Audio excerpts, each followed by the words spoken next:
In this video, I'll be looking at different types of property ownership in the UK, namely freehold versus leasehold. Welcome to Estate Agent Insider, your go-to channel for expert property tips and advice, or at least one day it will be.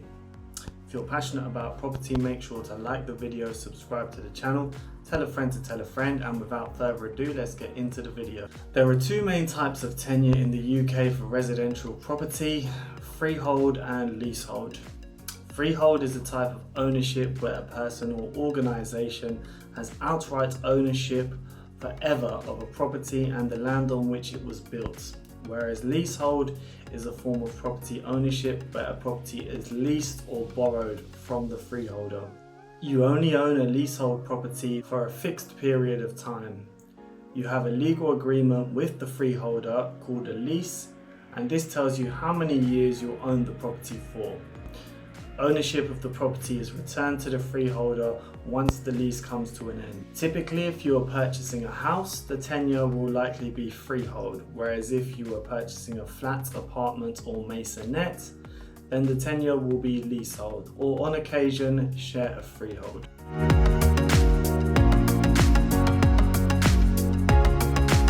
Looking at the benefits of freehold, there is no associated length of time in which you own the property.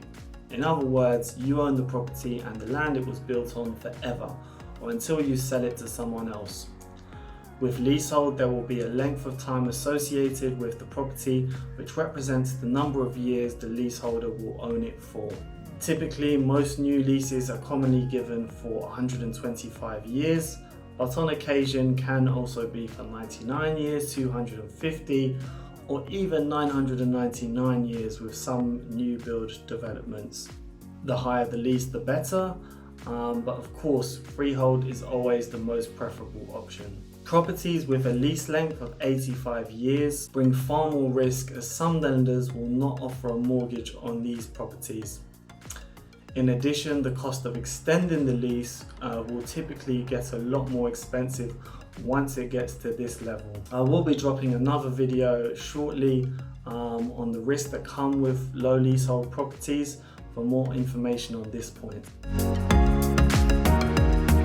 Another benefit of freehold properties is that there is no associated service charge or ground rent to pay, whereas with leasehold properties you will have an annual service charge and ground rent to pay the freeholder, which will typically cover things such as building insurance, maintenance of the building and communal areas, and sometimes a concierge service in more modern developments. These charges can range anywhere between a few hundred to a few £1,000s per year, with the national average being in the region of £1,500 per annum. It's always worth asking the estate agent what these charges are on any leasehold property that you are viewing. Certain features will typically attract a higher service charge. These include things such as concierge service, a swimming pool, and even a lift in the building. So do bear this in mind when you're going to view properties. Thirdly, you will have a lot more control of the property. For example, if you wanted to change the internal layout or redo the bathroom or kitchen, you can go ahead and crack on with the works without acquiring permission from anyone.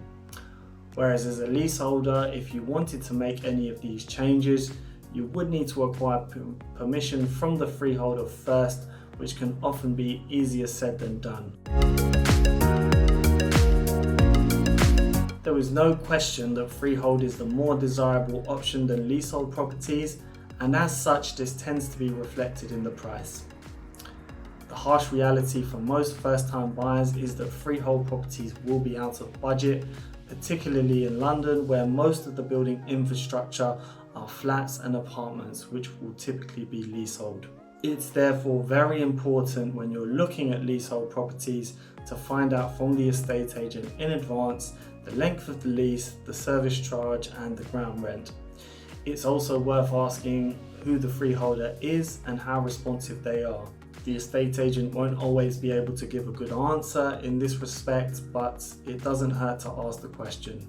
If you would like to find out more about freehold and leasehold properties, then do please ask any questions in the comments section. As always, Do like the video, subscribe to the channel, and I look forward to seeing you next time.